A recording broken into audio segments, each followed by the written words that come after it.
अब दुख की बात ये भी आज देसी गाय के नाम पे विलायती गाय आएगी। मैं आपके दर्शकों को विशेष तौर पे बताना चाहूँगा, ये सूअर का ब्रेन। प्रेमानंद महाराज जी का नाम आजकल काफ़ी ज़्यादा सुनने में भी आ रहा है। अच्छे विचार होते होंगे जितना हमने सोशल मीडिया के थ्रू देखा। आपके क्या हैं? प्रेमानंद महाराज देखिए, जो प्रेम के पुजारी होते हैं, क्योंकि भगवान क्या है, प्रेम का रूप।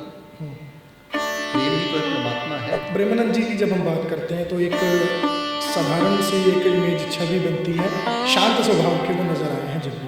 दूसरी तरफ बागेश्वर धाम सरकार बड़े मुखर हैं, हिंदू राष्ट्र की बात करते हैं मंचों से। उनके बारे में क्या विचार हैं? हिंदू राष्ट्र को लेकर आपकी क्या सोच है? बागेश्वर धाम रिद्धि सिद्धियों की ज़्यादा बात करते हैं, लेकिन जो प्रेमानंद जी हैं वो कहते हैं कि जो इनको बनाने वाला है वो कितना महान है, हम उसकी बात करें। इतना फर्क है, बाकी ज़्यादा फर्क नहीं। देवी देवताओं का भी लिंक है जड़ी बूटियों से, आपने बात की नॉलेज सारी देवता किस तरह बताएंगे एक बार?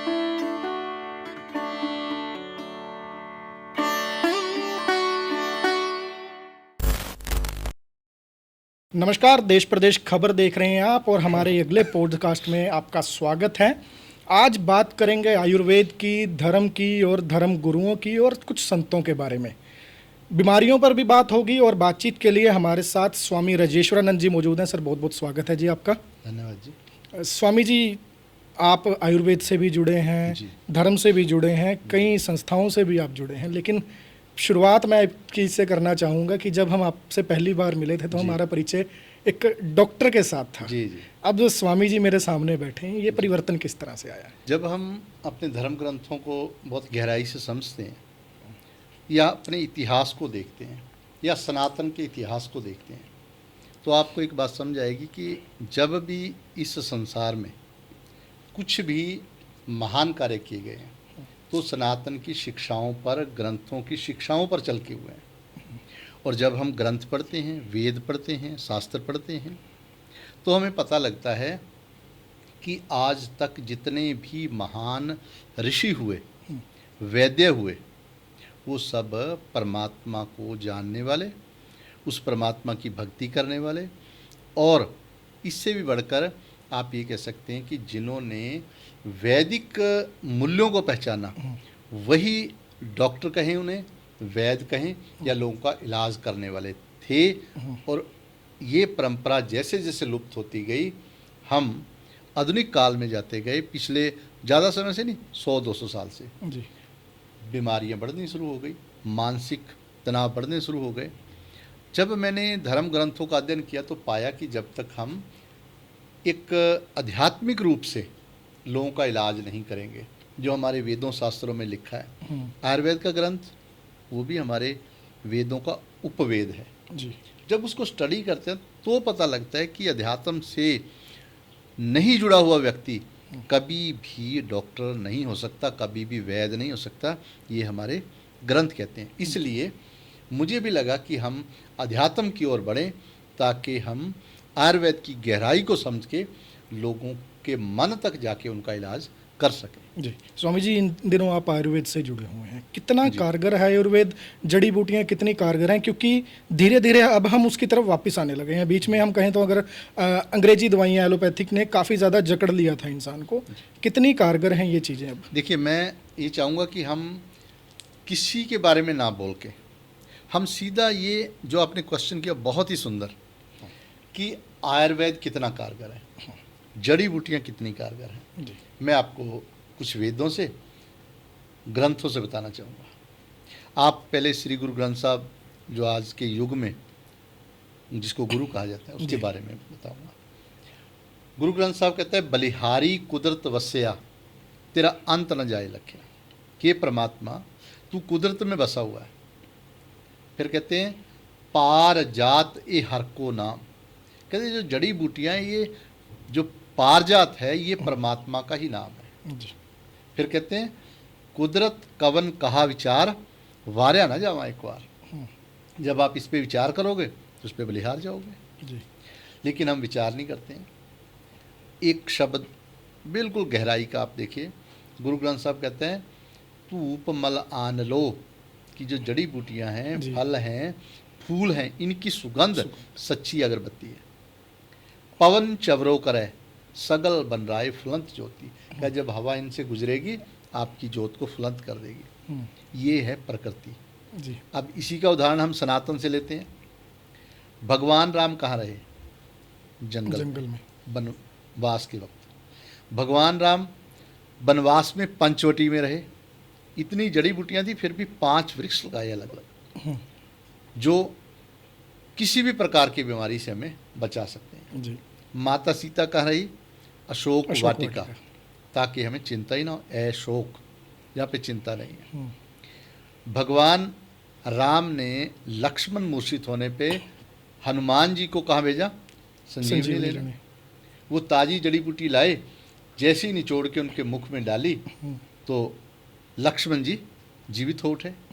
तो ये क्या है? ये जड़ी बूटियों की महानता दर्शाता है। ठीक है। भगवान कृष्ण वृंदावन में रहे। वृंदा का भाव तुलसी, तुलसी का जंगल। जब हम वन में रहेंगे, तुलसी के साथ रहेंगे तो हमें कोई बीमारी नहीं आएगी, ऐसा भगवान कहना चाहते हैं जी। भगवान कृष्ण पूजा करने की बात जब आती है तो क्या करते हैं? कहते हैं मैं पूजा करूंगा किसकी? गोवर्धन की। क्यों? क्योंकि गोवर्धन पर, पर्वत पर गाय चरती है, जड़ी बूटियां खाती है, पेड़ पौधों के साथ रहती है और हमें अमृत तुल्य दूध देती है। इसलिए वो दूध अमृत बन जाता है, जड़ी बूटियों का होता है जी। इसका उल्लेख गुरु ग्रंथ साहब में भी है। आप कहते हैं आस पास घन तुलसी का, बिरवा माज बनारस गाँव रे, ऊहा का स्वरूप देख ग्वारन, मोको छोड़ न आओ न जाओ रे। कहते भगवान कृष्ण जब जंगल के अंदर बैठे हैं, वनस्पति के अंदर बैठे हैं, वृंदा के पास बैठे हैं, तो इतने सुंदर लग रहे हैं, दिल करता है कि ना वो हमें जाने दे और ना खुद जाए। फिर कहते हैं बिंद्रा बन मन हर्न मनोहर, कृष्ण चरावत गाँव रे। क्या जब भगवान कृष्ण गायियाँ चराते हैं तो मन उनके चरणों में निछावर हो जाता है। तो इसका भाव क्या हुआ कि वन की बहुत महानता है। धीरे धीरे हमने वो सारे वन खत्म काटने शुरू कर दिए। इसलिए सारे संतों महापुरुषों ने कहा कि प्रकृति के साथ जुड़ो, प्रकृति में परमात्मा बसता है। जैसे जैसे हम प्रकृति से दूर होते चले गए, हमारे पास जड़ी बूटियाँ नहीं रही, तो इसका लाभ जो मेडिकल साइंस आधुनिक है उन्होंने इसको प्रोफेशन बना के उठाना शुरू कर दिया और हमारी जो जड़ें हैं वो समाप्त होनी शुरू हो गई। आज हम बलवान नहीं रहे। आज हरियाणा पंजाब में 70% बच्चे नपुंसक हैं। भाव जड़ी बूटियों से दूर हो गए। जड़ी बूटियां दूर होने के कारण हमारे पशु पक्षी हमारे से दूर हो गए। पहले कोयल कूकती थी जी। मोर आवाज़ करते थे, बिल्कुल तरह तरह की चिड़ियों की हम रोज़ जो चहकती थी वो सुनते थे, लेकिन अब नहीं है। क्यों? क्योंकि हमारे पास जंगल नहीं है, उनका बसेरा ही नहीं है। इसलिए प्रकृति बहुत बड़ी चीज़ है और प्रकृति से ही आयुर्वेद को माना जाता है। स्वामी जी, आपने जितने उदाहरण दिए अभी तक, अगर मैं धार्मिक भी बात करूं या फिर आयुर्वेद की आपने बात की, इन सभी में एक चीज़ जो कॉमन मुझे नज़र आई वो ये है कि चाहे भगवान राम की आपने बात की, श्री कृष्ण जी की आपने बात की, जितनी भी जड़ी बूटी वहाँ प्रयोग होती हुई नज़र आती है वो है एक ताज़ी जड़ी बूटी। ताज़ी जड़ी कि पेड़ लगा हुआ है, ताज़ा वहाँ से तोड़ा, बस उसका जिस तरह से इस्तेमाल हुआ क्या। लेकिन तो आज की तारीख में दुकानें खुली हुई हैं आयुर्वेद की भी, वहाँ पे सूखी जड़ी बूटी भी बिक रही है। सब किसी का पल्प बना के बेचा जा रहा है, किसी को सुखा के पाउडर बना के बेचा जा रहा है। ये कारगर है। ये हमारी बहुत बड़ी अज्ञानता है। लेकिन जब हमारे पास है ही नहीं ताज़ी जड़ी बूटी तो हमारी मजबूरी है वो लेना। जी। मेरा ये भाव रहता है, मैं एक बात स्पष्ट बोलता हूँ, पेड़ से लो, पंसारी से नहीं। बिल्कुल पेड़ से लो, उसके लिए हमें पेड़ लगाने पड़ेंगे। मैंने पीछे 3 साल पहले ये निर्णय लिया था कि हम 1 करोड़ पेड़ पौधे लगाएंगे जिनमें ज़्यादातर औषधीय पेड़ होंगे, औषधियाँ जड़ी बूटियाँ होंगी जी। और मैं बड़ी खुशी से और बड़े मुझे इस बात को कहते हर्ष हो रहा है कि मैं 7.5 लाख पेड़ पौधे पिछले 3 साल में लगा चुका हूँ, विभिन्न ऑर्गेनाइजेशनों, विभिन्न लोगों से मिलके। और सबसे ज़्यादा जो जड़ी बूटियाँ लगी हैं वो इस तरह लगी हैं, जैसे मेरे पास आप औषधि लेने आए, मैंने आपकी नाड़ी देखी, मैंने देख लिया कि आपके अंदर गर्मी बढ़ी है, तो मैं आपको कहूँगा कि आप पुनर्नवा का यूज़ करो, आप भूमि आंवला का यूज़ करो, आप बला का यूज़ करो, आप महाबला का यूज़ करो। आप अपने घर में वो जड़ी बूटियाँ लगाओ। पहले आपने मेरे से उसका ताज़ा रस ले लिया, हाँ जी। लेकिन फिर आपने सोचा कि ये तो मेरे लिए बहुत लाभकारी है, तो आपने वो घर पे ही लगा ली। जो प्रकृति है हम उनको बताते हैं और वो घर पे ही लगाते हैं। ऐसा करने से ये बात सही है कि हम प्रोफेशनली पैसे नहीं कमाते हैं, बल्कि वो व्यक्ति का लाभ होता है। जी। लेकिन ऐसा करने से हम भगवान राम की, भगवान कृष्ण की, गुरु नानक देव महाराज की, संतों की कृपा के पात्र बनते हैं। कहा जाता है कि अगर आप एक पेड़ लगाते हो तो आपका एक कुल तर जाता है। ये हमारे वेदों में लिखा है। और अगर आप लाखों पेड़ लगाते हो तो आपके कुलों के कुल, आपके जानने वाले भी जी। उस परमात्मा की प्यार के पात्र बन जाएंगे। घर में किस किस तरह के हम औषधि लगा सकते हैं अपने भी? घर में हमें खुश रहने वाली औषधियाँ लगानी चाहिए, जैसे स्थावर, जैसे समी, कदम के पेड़ हमें लगाने चाहिए जी। घर के आंगन में। अच्छा। हमें तुलसी लगानी चाहिए अपने गेट पे, जहाँ से हमारा प्रवेश होता प्रवेश है। द्वार। ठीक है। तो ये बहुत सारा इसकी साइंस है, अगर उसको हम समझ लें। जैसे अब स्थावर हैं, अगर स्थावर लगाएंगे तो हम आनंद में रहेंगे, मसल हमारे बहुत अच्छे रहेंगे। ब्रह्मी लगाएंगे तो हमें बहुत ज़्यादा आनंद आएगा, क्योंकि हम ब्रह्म की तरह रहेंगे। जी। तो शंख पुष्पी, स्थावर, ब्रह्मी, जटामानसी, अशोक जैसे जो पेड़ हैं, ये हमारे मन को खुश करने के हैं। जी। अगर हमें लगता है कि हमारा घर बहुत गर्म जगह पे है और हमारे घर में थोड़ा गुस्से वाले लोग हैं, तो आप वहाँ पे पुनर्नवा, भूमि आंवला, वहाँ पे आप जैसे बेल पत्र, ऐसे ऐसे पेड़ लगाएंगे, पीपल लगाएंगे, तो आपके घर में गुस्से वाला व्यक्ति रहेगा ही नहीं। स्वामी जी, ये बड़े पेड़ हो गए जिनके घर में खुला, हम कह सकते हैं कि गार्डन टाइप एरिया है। जी। गमलों में लगाने वाली भी कुछ औषधियाँ हैं गमलों कि में जो लगाने वाली एक छोटा रूफटॉप गार्डन इस तरह से? दुनिया भर की औषधियाँ हैं। जी, कुछ बहुत बताएंगे? सारी औषधियाँ हैं। जैसे मैंने आपको बताया, जो छोटे उसमें हैं, उसमें आप भूमि आंवला लगा सकते हो, ओके। काल मेघ लगा सकते हो, उसमें आप पुनर्नवा लगा सकते हो, उसमें आप छोटी छोटी बहुत सारी औषधियाँ जो पित्त शामक होती हैं, जी। उनको लगाओगे तो आपको लीवर के बारे में सोचने की भी ज़रूरत नहीं पड़ेगी, आपका लीवर नया बना रहेगा। लेकिन उनको आप कैसे लगाना है, थोड़ा उसके लिए उसको जानना बहुत ज़रूरी है। जी। स्वामी जी, आजकल लोग बीमारियों से तो परेशान है ही हैं, उससे ज़्यादा परेशान है डॉक्टरों के चक्कर काट काट कर। तो डॉक्टरों की फ़ीस ज़्यादा, ऊपर से दवाइयाँ लिखते हैं वो महंगी, और छुटकारा चाहते हैं लोग कि एक बीमारी से छुटकारा मिल जाए, लेकिन मिल नहीं पाता। तो आयुर्वेद इसमें क्या कुछ आगे जाकर रोल अदा कर सकता है? आयुर्वेद को अगर हम गहराई से समझेंगे तो आयुर्वेद सभी बीमारियों का समूल खात्मा कर देता है।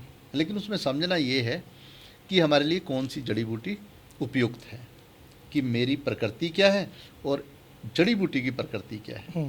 जैसे हम रजोगुण, तमोगुण, सतोगुण में होते हैं, इसी प्रकार जड़ी बूटियाँ भी राजसी, तामसी, सात्विक होती हैं। भगवान कृष्ण ने कहा है, रज तम सत इति गुणा प्रकृति संभवा, ये 3 गुणों में है।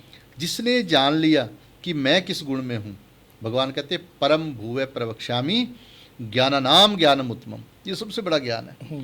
यत यात्वा मुन्ने सर्वे परम सिद्धम इतोगता, ये दुनिया का सबसे बड़ा ज्ञान है। जिसने जान लिया उसको सुख प्राप्त होंगे। जी। अब जैसे मान लो मुझे पता लगा कि मेरे अंदर गर्मी है, मैंने जान लिया, तो अब मैं क्या करूँगा, मैं वो औषधियाँ लूँगा जो पित्त शामक हैं। ठीक है।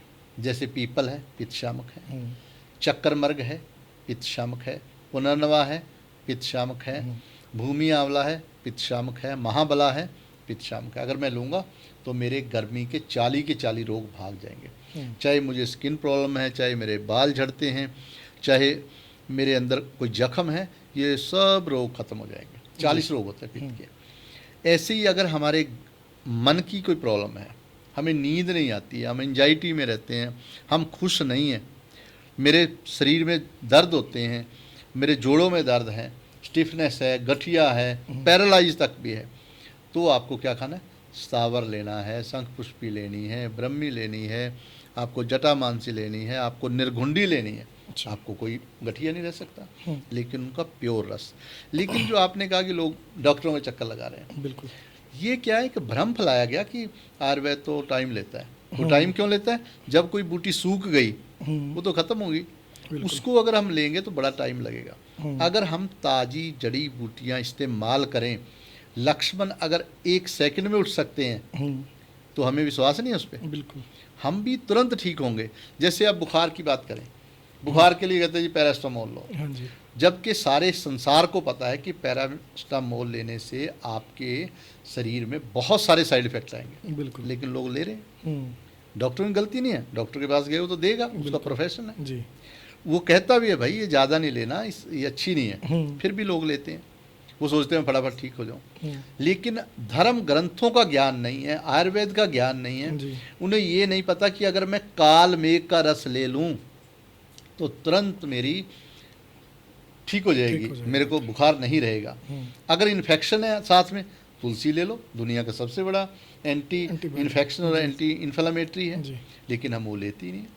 हमारे ऋषि मुनि ने कहा घर में तुलसी क्यों नहीं है आपके? जिसके घर में तुलसी नहीं है वो सनातनी नहीं कहा जा सकता, उसको आप गुरुओं को मानने वाला नहीं कहोगे। क्योंकि गुरुओं ने क्या कहा? वो कहते सात धरती पई हरियावली जिथे मेरा सतगुर बैठा है। कहता है कि जहाँ धरती हरी भरी होगी वहाँ सतगुर बैठेगा, परमात्मा आपके विराजमान हो जाएगा। जी। क्यों? क्योंकि वहाँ सुख आएंगे, वहाँ प्रकृति आनंदित होगी, वहाँ पे ऑक्सीजन प्योर होगी, वहाँ पे वायु साफ हो जाएगी, वहाँ पे तरह तरह के जो वायरस हैं वो पनप नहीं पाएंगे। क्योंकि वहाँ पे अगर तुलसी है, वहाँ पे अगर काल मेघ है तो वायरस अपने आप समाप्त हो जाएंगे। इसलिए इनकी बहुत बड़ी महानता है। स्वामी जी, बीमारियों से तो इंसान आज की तारीख में घिरा हुआ है जी, लेकिन शुगर और बीपी मैं कहूँगा शायद इससे कोई घर बचा होगा। बीपी की गोली रोज ले रहे हैं लोग, इंसुलिन के इंजेक्शंस ले रहे हैं। आयुर्वेद की कोई ऐसी जड़ी बूटी है जो ये गोली और इंसुलिन से छुटकारा दिलवा दे व्यक्ति को? आयुर्वेद के अनुसार, मेरे अनुसार, जो बीपी और ये है शुगर है, ये रोग नहीं होते। अच्छा। इसको तो इंसान खुद मैनेज कर सकता है। जैसे ही उसको पता लगा कि उसको शुगर है जी। उसको ये देखना चाहिए कि मेरे अंदर रस नहीं बन रहे, पित्त बड़ा है। अगर मैं सोच रहा हूँ एंजाइटी से शुगर है तो मैं चिंतित हूँ, तब है, उसको कैसे ठीक करना है। अगर मैं मोटा हो गया हूँ, मेरे पेट में जहाँ रस निकलने हैं वो जगह ही नहीं है, तो मेरे को शुगर है। इन तीनों को कैसे मैनेज करना है उसको ज्ञान लेना होगा। तो ये खुद से किस तरह एनालाइज करे व्यक्ति? हाँ, वो उसके लिए आपको मिलना चाहिए, जानकारी लेनी चाहिए। जैसे मैं एक उदाहरण देता हूँ, कबीर साहब का आपने नाम सुना होगा। बिल्कुल। भगत कबीर ने अपनी बानी में कहा है, और ये शब्द भी श्री गुरु ग्रंथ साहब में दर्ज है। कहते आप पछाणे आपे आप। कहता जो व्यक्ति ये पहचानेगा कि मैं पित्त हूँ, वात हूँ या कफ हूँ, आगे लिखते हैं रोग ना व्यापै तीने ताप। कहता उसको कोई रोग नहीं आ सकता, कोई ताप नहीं आ सकता। लेकिन हमें ये टाइम नहीं है हमारे पास। हम सारी जिंदगी डॉक्टर के पास जाके घंटों बैठ के दवाई लेके और बीमारियां लगाने को तैयार हैं, पर हम ये जानने को तैयार नहीं कि मैं क्या हूँ और मेरे लिए कौन सी बूटी जरूरी है। जी। अगर हम जान ले, एक तो सबको पता लग जाए मेरे लिए ये बूटी है, हमारा ये मिश्रण, वो लगाएगा। और हम एक खास बात और करते हैं, हम फ्री में जड़ी बूटियाँ देते हैं। अच्छा। पैसे नहीं लेते, हम कहते हैं ये लो जड़ी बूटी अपने घर में लगाओ। इससे हमने जो भगवान कृष्ण और श्री गुरु नानक देव महाराज की याद में एक मिशन लिया था करोड़ पेड़ लगाने का, हमारा वो मिशन पूरा होता है। धरती हरी भरी होती है और इंसान को सुख मिलता है। और एक बात कहने में मुझे और खुशी हो रही है कि लाखों लोग, एक दो नहीं जी, लाखों लोग जिन्होंने विश्वास किया वो सब ठीक हुए हैं। लाखों लोगों को हम छोटे से छोटे और बड़े से बड़े रोगों से ठीक कर चुके हैं। आप लोग आयुर्वेद पर जोर दे रहे हैं, सरकारें प्रमोट करती हैं, क्योंकि 1 करोड़ पेड़ लगाने का आपने लक्ष्य लिया, छोटा लक्ष्य नहीं है। आप आयुर्वेद के साथ साथ पर्यावरण की भी चिंता करें। सरकारों की सपोर्ट कितनी मिलती है इन चीज़ों में? सरकार, आपको पता है सरकार के अपने बहुत सारे काम, जब सरकार होती है तो इतनी बिजी होती है उसके पास टाइम नहीं होता। तो मेरा मानना है कि ये सरकारों का काम नहीं है, ये जन आंदोलन है। ये हमें, अगर हम धर्म है, जैसे जी, हम अपने आप को धार्मिक कहते हैं, जैसे हम कहते हैं बड़े गर्व से कि हम सनातनी हैं, हम हिंदू हैं, हम सिख हैं, तो गुरुओं ने शिक्षा क्या दी, भगवान कृष्ण ने शिक्षा क्या दी, भगवान राम ने शिक्षा क्या दी, उसके लिए सरकारों से पूछने की जरूरत नहीं है। सरकारें अपनी जगह काम करती हैं जी। अगर हम सरकारों से अपेक्षा लगा के बैठ जाएंगे तो शायद ये काम नहीं हो पाएंगे, जब तक आप मन से, दृढ़ निश्चय से नहीं करते। और मेरा ये मानना है, जब मैंने ये अम्बाला में शुरू किया जी, तो मुझे कहा कि आपका बहुत बड़ा टारगेट है, ये होने वाला नहीं है, ये बहुत बड़ी बात है। ऐसा कहना लोग कह देते हैं, दिखा देते हैं, फोटो डाल देते हैं, लेकिन आप अम्बाला से हो, मैंने अम्बाला में 70,000 पेड़ लगाए हैं जी।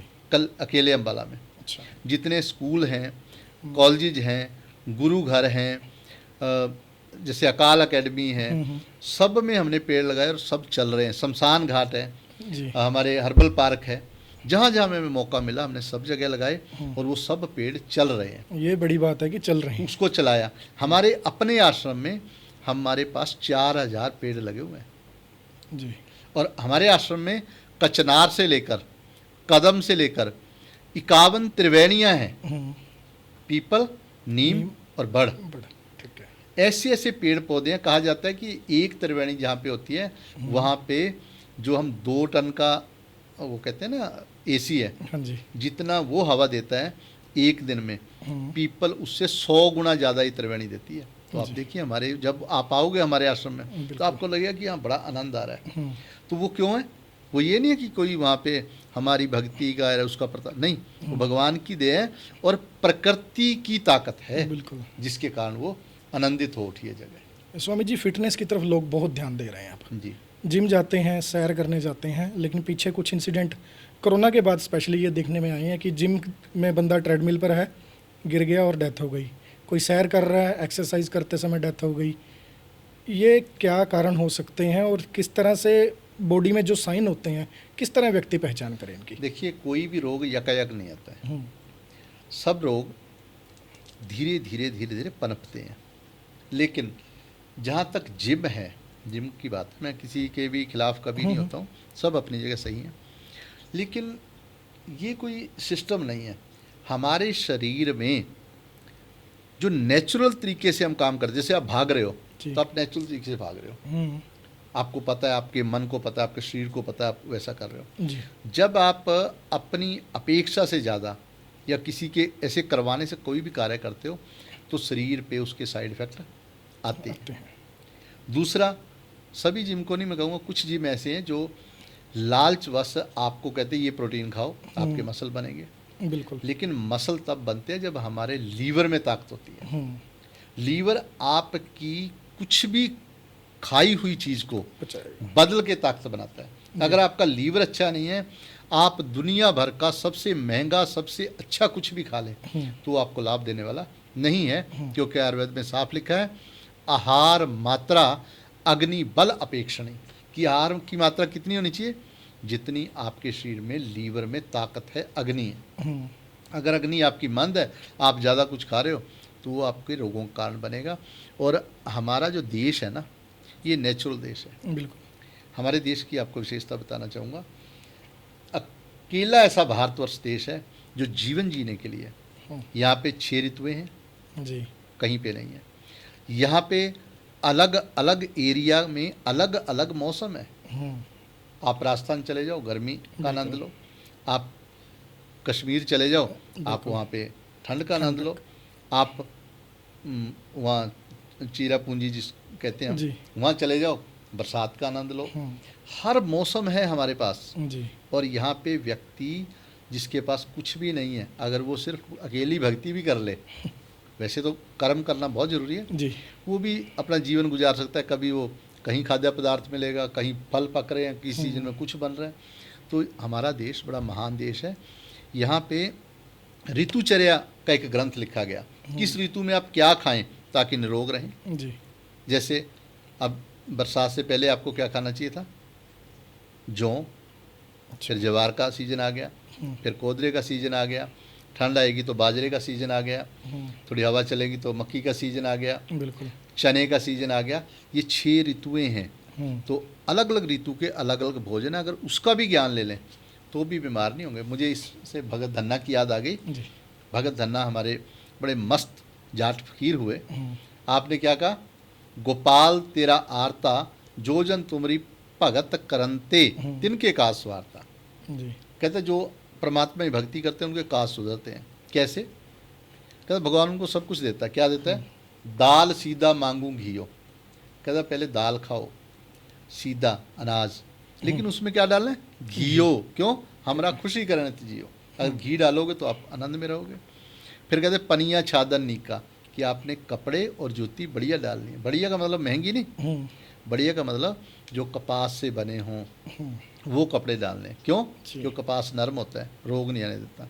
ठीक है। बानी में भी एक जगह जिक्र है, बाबा होर पहनन खुशी खवार, जो गलत पहनते हैं उससे भी बीमारियां आ सकती हैं, पर कपास डालेंगे तो आपको स्किन की प्रॉब्लम कभी नहीं आएगी।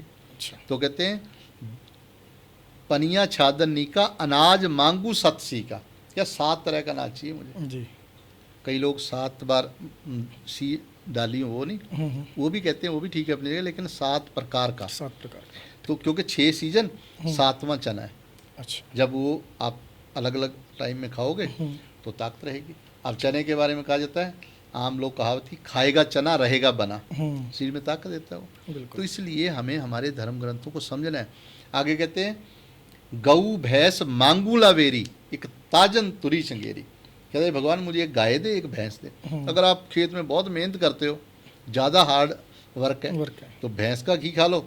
अगर आप मानसिक तौर पे प्रबुद्ध होना चाहते हो, बीमारियों से बचना चाहते हो, सबसे पहले मांगिए गाय। ठीक है। तो इसलिए देसी गाय का घी। अब दुख की बात ये भी है, आज देसी गाय के नाम पे विलायती गाय आ गई। बिल्कुल। घी विलायती की अब गाय वो भी मिलावटी मिल मैं रहा है। आपके दर्शकों को विशेष तौर पे बताना चाहूँगा, ये सूअर का ब्रीड है। ये सूअर से मिश्रण करके बनाई गई है, और ये बहुत ही, आप इसको जहर कहें, इसका घी और दूध। क्या कोई इसके ऑथेंटिक वो है फैक्ट है हाँ इसके हाँ, बारे में? फैक्ट है। जो गाय, देसी गाय का दूध है हम्म, और घी है, उसके अंदर आपको A2 बीटा कैसीन प्रोटीन मिलेगा। ठीक है। भैंस के दूध में A1 बीटा कैसीन प्रोटीन मिलेगा, और जो गाय विलायती है जी। उसके अंदर आपको बहुत सारी अशुद्धियाँ मिलेंगी जो मानव शरीर के लिए बहुत हानिकारक है। अच्छा स्वामी जी, एक आजकल बच्चे हाइट ना बढ़ने से बहुत परेशान है, माँ बाप परेशान है, चाहे उसे स्कूल का बर्डन लगा लीजिए। देखिए, क्या कोई ऐसी औषधि है? बिल्कुल। हाइट के लिए अगर बच्चा वातिक है, वात वाला, अच्छा। उसको समझना होगा। अगर वात वाला है तो उसकी हाइट बहुत अच्छी होनी चाहिए। अगर कम है तो वो अभी लिख लें, चाहे जिसको स्तावर बोला जाता है, उसकी जड़ का रस निकाल के पिला दो। 3 महीने पिलाने पे उसको पिलाना 20 ml ट्वाइस ए डे। पर ये ध्यान रखना है, अगर बच्चे को शुगर है तो नहीं पिलाना, अगर कोई और बीमारी है तो आप सलाह ले लें डॉक्टर की। ठीक है। अगर वो निरोग है तो उसको पिलाओ। ये बहुत अच्छी औषधि है, बहुत अच्छी औषधि है, और ऐसी औषधि है जिसको इतनी सेफ होती है ये कि बच्चे भी पी सकते हैं, छोटा बच्चा भी, और यहाँ तक कि जिनको हम कहते हैं प्रेगनेंसी में महिलाएं पहले और बाद में भी ले सकती हैं। अच्छा। इसको अगर आप सनातन को समझते हो तो जो हमारी 9वीं माता है जी। सिद्धदात्री, हाँ जी। उसको स्थावर के रूप में पूजा जाता है। अच्छा। तो ये स्थावरी जो है हमारे मसल बनाती है, हमारी हाइट बढ़ाती है। 3 महीने इसका प्रयोग करने पे आपकी हाइट 3 इंच बढ़ जाएगी। अच्छा। ये पक्की बात है। देवी देवताओं का भी लिंक है जड़ी बूटियों से? आपने बात की 9वीं, सारी देवताओं, किस तरह बताएंगे एक बार? मैं 1-2, क्योंकि जी। ये सब्जेक्ट फिर बहुत महान सब्जेक्ट जी, है। 1-2 का बताइए। 1-2 इसमें पता।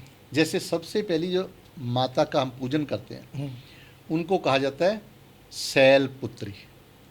अब शैलपुत्री मतलब हिमालय की पुत्री, भाव पत्थर की पुत्री। ठीक है। पत्थर, बहुत शैल मतलब पत्थर होता है, हिमालय पुत्री कहते हैं उसे। अब जब आप देखोगे पहली माता के रूप में पूजते हैं तो तब हम हर्ड को पूजते हैं। अच्छा। हर्ड को प्यार करती है माता। ठीक है। अब हर्ड जब हम पीस के देते हैं बच्चे को, जैसे ही जन्म हुआ पहली माता मानी जाती है, तो उसको हम हर्ड अगर 2 साल चटाएं, ठीक है, तो आपको हैरानी होगी कि पूरे लाइफ आपका लीवर खराब नहीं हो सकता। अच्छा। बच्चे को कोई बीमारी नहीं आएगी। पहले क्या कर रहे हैं, हमने हर्ड देनी है। आप पूजने का मतलब उसका प्रयोग करें। बिल्कुल। तो हमारे आयुर्वेद में पता क्या लिखा गया है, एक श्लोक है, जी। आप बड़े हैरान होंगे। कहता है जो माता होती है ना, वो सबसे ज़्यादा प्यार करती है बच्चे को। बिल्कुल। माता से ज़्यादा तो कोई नहीं करता। माता कभी बच्चे का बुरा नहीं कर सकती, लेकिन जाने अनजाने में वो गलत, कई बार प्यार में क्या पता गलत खिला दे, खिला सकती है ना। बिल्कुल। तो कहते हैं माता कभी हानि कर सकती है पर हर्ड कभी हानि नहीं कर सकती। अच्छा। इतना बड़ा हर्ड के बारे में बोला गया जी। है, माता से भी बढ़ के बोला गया, ठीक। इसलिए उसको महान कहा गया। दूसरी जो माता को पूजते हैं हम, दूसरा दिन जो दूसरा नवरात्र आता है, जी। तो माता ब्रह्मचारिणी माता। ठीक है। अब ब्रह्मचारिणी माता कितना महान नाम है। बिल्कुल। जैसे उसकी याद आती है तो कितना आनंदित होते हैं, ब्रह्म। जी। अब ये पूजी जाती है माता ब्रह्मी औषधि के रूप। ब्रह्मी एक जड़ी बूटी होती है। ठीक है। अगर आप 2 साल से लेके और 8 साल तक, जब बच्चा होता है 8-9 साल का, ये खिलाएं तो बच्चा कभी बुराइयों की तरफ नहीं जाएगा, प्रबुद्ध होगा, इंटेलिजेंट बनेगा। अगर आप चाहते हो आपका बच्चा वैज्ञानिक बने, महान डॉक्टर बने, देश की सेवा करने वाला बने, जैसे कहा गया है ना कि कौन पैदा होना चाहिए, कहते या योद्धा या सूर, जननी जने तो भगत जन, क्या योद्धा क्या सूर, कि या तो होना चाहिए योद्धा या सूरवीर या भगत, नहीं तो जननी बांझ रहे, क्यों व्यर्थ गवावे नूर। तो कहते उससे अच्छा तो वो बांझ रहे। क्यों? क्योंकि जो ऐसे महान लोग होते हैं वो दुनिया को के लिए बहुत बड़ा महान कार्य करके जाते हैं, सुखद होता है दुनिया के लिए। तो अगर हम ब्रह्मी पिलाएं तो ऐसी जो बच्चे हैं उनकी मानसिकता बनेगी कि मैं देशभक्त बनूं, मैं भक्त बनूं परमात्मा का, मैं समाज की सेवा करूं, ताकि जीवन का कहने का मतलब है कि आयुर्वेद हमारी सोच पर भी फर्क डालता है। सोच पर सारा फर्क ही आयुर्वेद का। जैसा खाए अन्न वैसा होए मन जी। भगवान कृष्ण ने कहा है कि जैसा आप खाओगे, देखो भगवान कृष्ण कहते आयु सत्य बल आरोग्य सुख प्रीति विवर्धना। उम्र बढ़ानी है, सत्य कहते बुद्धि को, अगर बुद्धि बढ़ानी है, बल बढ़ाना है, अरोग रहना है, सुख लेना है, प्रीत लेनी है, तो क्या खाओ? रस्या, ताजे ताजे जड़ी बूटियां, फलों के पके हुए रस, सनिग्धा गाय का घी। ठीक है। तो क्या होगा? स्थिरा, ये शरीर में स्थिर हो जाएंगे जी। आहारा हृदय सात्विक प्रिय, कहते सच्चे लोगों का खाना है, जो पवित्र लोग हैं, जो दुनिया का भी भला करते हैं, और उनका मन क्या होगा? सच्ची तरफ लग जाएगा, सात्विक। जी। और यही बात गुरु नानक देव जी कहते हैं, बाबा होर खाना खुशी ख्वार, कहता जो आप गलत खाना खाएंगे वो आपकी खुशियों को ख्वार करेगा। जित खाद्य तन पीड़ी है, मन में चले विकार, तन में पीड़ा और मन बुराइयों की तरफ जाएगा। जी। जैसा खाए अन्न वैसा होए मन। ठीक। एक आजकल पुरानी कहावत मेरे भी दिमाग में आ रही है कि खाओ मन पांदा, पाओ जग पांदा। क्या बात। बर्गर पिज़्ज़े में बच्चों का बहुत ध्यान है, बच्चों का क्या, नौजवान भी बर्गर पिज़्ज़ा ये फ्राइड ये चीज़ें, तो मन नहीं ललचाता उनका। किस तरह से आप इस आयुर्वेद की देसी चीज़ों की तरफ? जब आप ना जी हमने धीरे धीरे अपने जीवन से निकाल दिए, हमारी गलती है, बच्चों की गलती नहीं है। जैसे जैसे हम इन औषधियों की महानता बच्चों को बताएंगे, आप पहले बच्चे, आप कभी आपके बेटा बेटी भाई बहन हमने पहले देखी है, उनके चेहरे पे जब वो 15-20 साल के होते थे ना, बिल्कुल बड़ी तगड़ी रौनक होती थी। उनको देख के मैं कहता वो कोई मेकअप ये कुछ भी नहीं करते थे। आजकल मुरझाए हुए चेहरे ले रहे हैं। लेकिन नौजवान बच्चे को देख के लगता था उसको साक्षात परमात्मा जैसे बैठा हो, ऐसे लगते थे। बड़ा प्यार आता था उनसे, अट्रैक्शन होती थी। बिल्कुल। लेकिन और वो मिट्टी में खेलते हुए, पानी में, और चाहे वो उनके कपड़े भी मैले हैं तो भी अट्रैक्शन होती थी। लेकिन आज आप देख रहे हो कि हम कितना मेकअप करते हैं, कितने सुंदर वस्त्र डालते हैं, फिर भी वो जो शरीर का सौंदर्य है वो सामने दिखाई नहीं देता। सौंदर्य कहाँ से आना? अंदर से। सुंदर कौन है? जो भगवान से जुड़ा है। सुंदर कौन है? जो नेचर से जुड़ा है। तो इसलिए हमें बच्चों को समझाने की ज़रूरत है, करके दिखाने की ज़रूरत है। बच्चे वो नहीं कहेंगे जो आप कहोगे जी, बच्चे वो करेंगे जो आप करोगे। अगर आप खुद फल खाते हो, बच्चे को कहो ही मत, सुबह भी लाओ फल खाओ आप, ठीक है। आपके चेहरे पे रौनक होगी, आपके बीमारी नहीं होगी, तो बच्चा देखेगा ये बलवान है। बच्चे को लगा मैं इससे पहले ही कमज़ोर हो गया, तो बच्चा भी उधर आएगा। हमें अपने बच्चों को जो हम करते हैं, अभी हम सब जोर लगा रहे हैं ऐसे ना करो ऐसे, हम खुद करें, हम खुद पेड़ पौधे लगाएं, उनको उनकी महानता बताएं, तो ये समाज बदलेगा, तो बच्चों का भला होगा।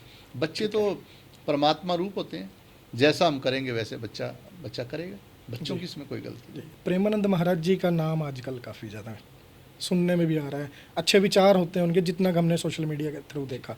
आपके क्या विचार हैं? प्रेमानंद जी महाराज देखिए, जो प्रेम के पुजारी होते हैं, क्योंकि भगवान क्या है? प्रेम का रूप है, प्रेम ही तो है, परमात्मा है जी। हमारे कवि ने कहा है, कवि कहता है कि वह कौन है, वह कौन है, वह कौन है जिससे कि चालत है मही, मही कहते पृथ्वी को, जिससे पृथ्वी चल रही है। कहता है वह तो वही है जो दिखता है सब कहीं। ठीक है। फिर कहते वो कौन है? वह कौन है, वह कौन है, वह कौन है? कहता है अटल जिसकी मूर्ति, अचल जिसका नेम है, वह प्रेम है, वह प्रेम है, वह प्रेम है। फिर उदाहरण देते हैं, कहते क्यों हंसना खेलना रुदन करना आदि सब, देता अप्रेमित हर्ष उसको देखती उन्हें जब। कहते माता जब बच्चे को सोते देखती है, हंसते देखती है, खेलते देखती है, रोते भी देखती है, छोटा बच्चा रो रहा है तो बड़ी खुश हो रही है अंदर अंदर, वो सोया हुआ है वो देख देख के खुश हो रही, क्यों? कहते वह प्रेम है, वह प्रेम है, वह प्रेम है। प्रेम सबसे बड़ी चीज़ है, और जो प्रभु के प्रेमी होते हैं उनकी महानता पूरी दुनिया में होती है। तो ऐसे ही हैं प्रेमानंद जी, और वो प्रभु के प्यारे हैं, इसलिए उनका सब लोग उनका नतमस्तक होते हैं, उनका सत्कार करते हैं और उनसे सीखते हैं। प्रेमानंद जी की जब हम बात करते हैं तो एक साधारण सी एक इमेज छवि बनती है, शांत स्वभाव के वो नज़र आए हैं जब भी आए हैं। दूसरी तरफ बागेश्वर धाम सरकार बड़े मुखर हैं, हिंदू राष्ट्र की बात करते हैं मंचों से, उनके बारे में क्या विचार हैं? हिंदू राष्ट्र को लेकर आपकी क्या सोच है? हमारे कहा गया कि संत जो होते हैं अनेक मते के होते हैं, अलग अलग मत हैं जी, लेकिन सबका टारगेट एक ही होता है कि हम इस दुनिया से निकलकर उस सच्ची दुनिया में जाएं, प्रभु की भक्ति की ओर जाएं। जी, लेकिन कुछ संत इस कोशिश में रहते हैं कि पहले संसार में हम बहुत अच्छा कर लें। जो बागेश्वर धाम है उनकी अपनी एक हमारे अगर हम इसकी डिटेल में जाएं, वैसे मैं जानना नहीं चाहता था, आपने क्वेश्चन किया तो हम जी, जी, थोड़ा सा दर्शकों को बताना चाहेंगे कि दो तरह के संत हैं। इससे ये भाव नहीं लेना कि मैं कोई उनको अलग अलग टिप्पणी नहीं है किसी तरह हाँ, की। टिप्पणी नहीं है। जी, सब परमात्मा एक ही है, लेकिन दो तरह के मेरे कहने का भाव ये है, एक होते हैं जो केवल और केवल प्रभु में पूर्ण आस्था रखते हैं। ठीक है। वो ये कहते हैं जो हो रहा है प्रभु कर रहा है, जो करेगा प्रभु कर रहा है, समर्पित हैं पूरी तरह। उसको समर्पित है। उसको पंजाबी में पाना कहते हैं, गीता ने उसको साक्षी भाव कहा है। ठीक है। कि जो आप कुछ नहीं कर सकते, जो हो रहा है परमात्मा का चक्कर चल रहा है, परमात्मा की लीला चल रही है। जी, गुरु गोविंद सिंह जी ने भी इसको स्वीकार किया। आप जी ने 10वें ग्रंथ में ये वचन किया। आप कहते हैं मैं हूँ परम पुरुष को दासा, देखण आयो जगत तमाशा। ये दुनिया का एक तमाशा परमात्मा ने लिखा और हम उसमें रोल कर रहे हैं सब। बिल्कुल। लेकिन कुछ ऐसे संत भी हैं जो हमारे सनातन में भी और सब धर्मों में ये समझाया गया है जी, कि रिद्धियाँ सिद्धियाँ होती हैं हमारे अंदर, बिल्कुल। ताकतें होती हैं, करामातें होती हैं, हम्म, वो भी परमात्मा की दी हैं। जी, लेकिन उन रिद्धि सिद्धियों का प्रयोग करके लोगों को लाभ पहुँचाने की कोशिश करते हैं। लेकिन कुछ संत ये कहते हैं कि ये रिद्धियाँ सिद्धियों को बनाने वाला कौन है।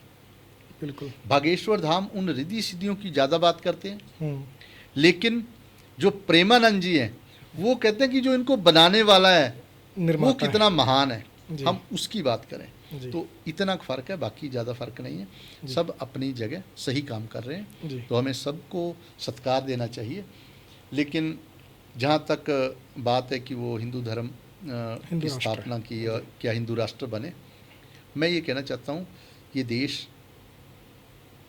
हिंदू परंपराएं, भारतीय सनातनी परंपराएं होनी चाहिए सारे, उसमें जी, हमारे गुरमत की परंपराएं होनी चाहिए, बिल्कुल। जो गुरुओं ने समझाया वो परंपराएं होनी चाहिए, ना कि हम अलग अलग कहें जी मेरा ये राष्ट्र मेरा ये राष्ट्र। हम सबका एक राष्ट्र है, जी। और वो राष्ट्र है जिसको गुरु नानक देव जी ने कहा खुरासान खसमाना किया हिंदुस्तान राया, आप पे दोष न देई करता जम कर मुगल चढ़ाया, एती मार पई कर लाने तय की दर्द न आया। गुरु साहब कहते हैं कि इस देश पे कोई बाहरी आक्रमणकारी आए, आक्रांता आए, जी, तो बड़े दुख की बात है। हम सब मिल के रहें, हमारा देश है, हमारी एक परंपराएं हैं, हमारा रहन सहन, हमारी मर्यादाएं अलग अलग एरिया में होने के कारण, अलग अलग भाषाएं होने के कारण अलग हो सकती हैं, लेकिन हमारी जो सनातनी, हमारी जो गुरमत की धार्मिक, जिसको हम कहते हैं आध्यात्मिक अंदर का मार्ग है, जी। वो एक है। गुरु साहब ने कहा चार पुकारें ना तू माने, चारों वेद पुकारते हैं, सठ भी एक का बात बखाना है, 10 अष्टी मिले एको कहे या तो भी जोगी भेद ना ले है, कोई फर्क नहीं है। गुरु साहब ने कहा एक ओंकार, क्या कहा, एक ओंकार, सतनाम, कहते एक ओंकार ही सच्चा है। बाकी कोई सच्चा नहीं है, वो एक है, दो थोड़ी कहा उन्होंने। वो कहते गुरा एक दे बुझाई, सब ना जिया का एक दाता सो में विसर न जाई। तो उस एक की बात करने वाले ऐसे महान संत हैं प्रेमानंद जी महाराज भी। वो बहुत अच्छा उनका वो है, और उनको देख के भी प्रेम झलकता जी। है, और उनकी हर बात में, क्योंकि वो दुनिया को जो संदेश देते प्रेम का ही देते हैं। आपने दो तरह के संतों की यहाँ पर बात की। संत कुछ ऐसे भी हैं जो अपने आप को गुरु कहें हम या संत शब्दों का इस्तेमाल करते थे, आज जेल में हैं, और उनकी वजह से समाज पर, आप संत समाज पर काफ़ी सवाल भी खड़े होते हैं, क्योंकि एक समय ऐसा था जब बड़ी ही हम कह सकते हैं कि सम्मान के साथ एक संत को देखा जाता था। लेकिन आज की समय में एक तर्क वितर्क वाली चीज़ आ गई है कि सामने से अगर कोई आ रहा है, अगर आपकी मैं बात करूं, आप सामने आ रहे हैं तो सामने वाला ये सोचेगा कि ये सही वाले हैं या गलत वाले हैं। असल में ऐसा है, आपने जो कहा ना, अब ये सदा से चला रहा है। आप देखोगे कितना भी प्राचीन इतिहास उठा लो आप, तो अच्छे और बुरे सब रहे हैं जी। कोई ऐसा समय नहीं था जब बुरे लोग नहीं थे, कोई ऐसा समय नहीं होगा जब बुरे नहीं होंगे जी। आप गुरु तेग बहादुर महाराज का जीवन आप देखते हैं, जब उनको कहा गया कि आप गुरु नहीं हो सकते, 22 और गुरु बन के बैठ गए, लेकिन अंततः क्या हुआ, गुरु साहब का ही प्रचार हुआ, गुरु साहब को ही लोग जानते हैं। आप 22 जो गुरु बन बैठे थे नकली, उनका शायद कोई नाम ना जानता हो जी। इसलिए ऐसा समय आता है जो सच होता है। गुरबाणी ने कहा झूठ निखुट्टे नानका औड़क सच ही, अंत में सच्चे रह जाते हैं जी। और जो ऐसे लोग होते हैं उनसे हमें शिक्षा ये लेनी चाहिए कि हमें ज्ञान हो सच क्या है झूठ क्या है। ठीक है। जैसे मैं आपको 2-3 एक वो हाँ बताना जी। चाहूँगा। गीता कहती है कि जो सच्चा संत है वो पहले किसी को देता है फिर कुछ लेता है, ठीक है। अपनी कमाई करके पहले देगा फिर खुद खाएगा। जी। लिखते हैं यज्ञ शिष्ट असिन संतो मुच्यंते सर्व किल विषय, जो पहले दूसरों को खिला के फिर खाते हैं उनके सारे पाप नष्ट हो जाते हैं। फिर कहते हैं पच्यंत भुजयंते ते तू अगम पापा पच्यंते आत्म कारणात्, कहता अगर आप खुद ही बना के खुद ही खा जाते हो, दूसरों का भी खा लेते हो, तो आप पाप कमा रहे हो, पाप। ऐसा गीता कहती है। और यही बात गुरु नानक देव जी कहते हैं। क्या कहते हैं, गुर पीर सदाए, जो कहता मैं गुरु हूँ मैं पीर हूँ, वो होता ही नहीं है, वो हो ही नहीं सकता। अच्छा। जो कहता है मैं तो आपका सेवक हूँ, मैं तो आपका दास हूँ, परमात्मा का दास हूँ, क्योंकि आप में ही परमात्मा, सब में परमात्मा। जब सब में परमात्मा उसने देख लिया तो फिर वो तो सबका दास बन जाएगा। बिल्कुल। जब पता है कि आपके अंदर परमात्मा है, बिल्कुल। मान लो मुझे पता लग जाए सच्चाई है, तो मैं आपके आगे झुकूंगा, क्योंकि वो परमात्मा आगे झुक रहा हूँ। जी। वो ये नहीं कहेगा अगर दूसरे को झुका रहा है इसका मतलब वो तो परमात्मा को झुकाने की कोशिश कर रहा है। बिल्कुल। तो इसलिए कहते हैं गुर पीर सदाए मंगण जाए, ठीक है। ताकि मूल न लागू पाए। क्या फिर वो मांगता फिरता है मेरे को दे दो जी पैसे, मेरे को दे दो पैसे। कहता उसके पास नहीं जाना है। किसके पास जाना है, काल खाए कि हत्थों दे नानक राह पछाने से। क्या जो खुद अपना कर्म करके खाए और संगत को कुछ उसमें से दे, जी। वो है संत। अच्छा। तो ऐसे संतों की गुरबाणी ने कहा नानक कच्चड़ियाँ संग तोड़, क्या जो कच्चे हैं ना, जो इस पर्व पे पूरे नहीं हैं, तोड़ ढूंढ सजन संत पक्के हैं। जी। कहता सच्चों को ढूंढो, ये तो हमने ढूंढना ना। जो आपने कहा कि बुरे भी हैं अच्छे भी हैं, आप ये बताओ हम कपड़ा लेने जाते हैं बाजार में, हम कितना चेक करते हैं, बिल्कुल सही, ये कौन सा है। जब हम परमात्मा का एक रास्ता ढूंढ रहे हैं जो परमात्मा सबसे बड़ा है, जी, उसके लिए हम जाके किसी के भी पैरों में पड़ जाते हैं। हमें भी थोड़ा देखना चाहिए, विचार करना चाहिए। हमें सेंस दी है, बुद्धि दी है, अकल दी है कि हम सोचें क्या सच है क्या झूठ है। जी। स्वामी जी, एक पहले के ज़माने की बात होती थी कि संत साधारण जीवन, साधारण कपड़े, साधारण रहन सहन। आजकल बड़ी बड़ी महंगी गाड़ियाँ, गनमैन, एक वीआईपी कल्चर सा पहचान बनती जा रही है संत समाज की। ये वक्त के साथ बदला है, इससे बहुत बुरा प्रभाव मैं कहूँगा पड़ा है। लेकिन संत को इससे नहीं पहचाना जा सकता कि वो उसका वो कैसे है। जी। चाहे राजा जनक हुए, कितने महान थे, राजा थे। भगवान कृष्ण परमात्मा खुद, भगवान राम परमात्मा खुद शाही उसमें रहे। लेकिन जो भगवान के भक्त और प्यारे होते हैं, कई उनके मन में जब वो सारी कुदरत को देखते हैं तो उनको पता होता है ये नासवान है। जैसे मैं आपको श्लोक सुनाता हूँ, जी ये भाव रहता है। कहते गहरी करके नींव खुदाई।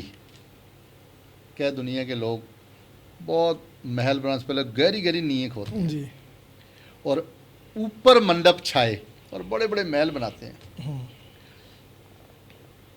देखो कितनी बड़ी बात कहते हैं। जी मार कंडेते को अदकाई जिन तृण धर मूंड बुलाए। इसका अर्थ है, कहते हैं मारकंडे जी ऋषि हुए बड़े महान, बिल्कुल उनकी सबसे ज़्यादा उम्र हुई है, उनका इतिहास लंबा है, उनकी उम्र सबसे ज़्यादा हुई ऋषियों में। ठीक है भगवान शिव के वरदान से सबसे जी। बड़ी उनकी आयु हुई। ठीक है। कहते हैं कि उनको किसी ने आके कहा कि आप क्या करो, महल बनाओ, हम्म, इतने महान ऋषि हो आप। वो कहते हैं मुझे पता ही नहीं कब चला जाऊँ, हम्म, क्यों ऐसा वैसा करूँ मैं। बिल्कुल क्या जब भगवान ने बुलाना मैंने चले जाना है। वो क्या करते हैं, तृण कहते हैं घास फूस को। कहता घास फूस की झोपड़ी बना के अपना मूड लुको लेते थे वहीं। बरसात आती तो झोपड़ी के बिल्कुल। नीचे बैठ जाते। जी कहते मार कंडेते कोद काई जिन तृण धर मूड बुलाए। हम्म, कहते हमरो करता राम स्नेही। वो कहते मेरे करने वाला तो राम है। कहते काहे रे मन गर्व करता है बिनस जाए झूठी देही। कहते जो तेरी देह है ना ये झूठी है, ये खत्म हो जाएगी, क्यों गर्व कर रहा है। जी यहाँ पे गर्व का गर्व एक गर्व होता है, जी यहाँ गर्व यानी कि अहंकार। ठीक है। फिर कहते मेरी मेरी कैरों करते दुर्योधन से पाई। अब देखो हमें इतिहास की बहुत बड़ी उदाहरण दे के समझाने की कोशिश कर रहे हैं कि इंसान समझ जाए। कहते मेरी मेरी कैरों करते, जो दुर्योधन के भाई थे, दुर्योधन से पाई। कहते वो मेरी मेरी करते थे, भाव अहंकार करते थे कि हम हैं जी, हम हैं, ये तो हमारी ज़मीन है, ये तो हम यहाँ के राजा हैं जी। कहते 12 जोजन छत्र चला था। कहता उनका ना 12 जोजन में राज्य था जहाँ पे छत्र चलता था। कहते देही गिरजन खाई। कहता गीदों ने उनकी देह खाई, संस्कार भी नहीं हुए, जो कहते थे हम राजा हैं। फिर देखो कितनी बड़ी बात कहते हैं, सर्व सोयन की लंका होती जी रावण से अधिकाई। क्या रावण मालिक है और सारी सारी सोने की लंका है। कहाँ भय दर बांधे हाथी। क्या जिसके दरबार में हाथी घोड़े बड़ी बड़ी सेनाएं बंधी रहती थी। जी कहते खिन में पई पराई। कहते एक सेकंड लगा जैसी उसकी मौत हुई सब कुछ जी और किसी पास चला गया। हाँ। फिर कहते दुर्बासा सो करत ठगोरी जादव ए फल पाए। कहते भगवान कृष्ण के वंशज यादवों ने दुर्वासा ऋषि से मजाक कर लिया, भद्दा मजाक, जी तो देखो क्या फल मिला। बिल्कुल कहते दुर्वासा स्यों करत ठगोरी जादव ए फल पाए। कहते देखो क्या फल मिला। बिल्कुल। फिर कहते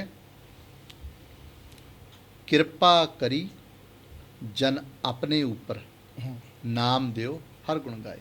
कहता है नामदेव कहते हे भगवान मेरे पे ये कृपा रखना कि मैं तेरे गुण गाऊँ, मुझे और कुछ नहीं चाहिए। अगर सोने की लंका वाला एक सेकंड में ख़त्म हो सकता है, अगर 12 जोजन में राज करने वाले उनकी जो शरीर हैं वो, इसके दो अर्थ है कि गीदों में नहीं खाए, इतने शरीर पड़े हैं वहाँ जी, या गीदों ने खाया, ये भाव भी है। जी तो क्या जीवन है वो? राजा बिल्कुल। और उसका संस्कार करने का भी उसके पास वो नहीं है।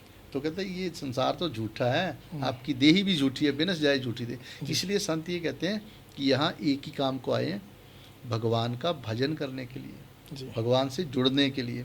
वो तो जुड़ते नहीं है।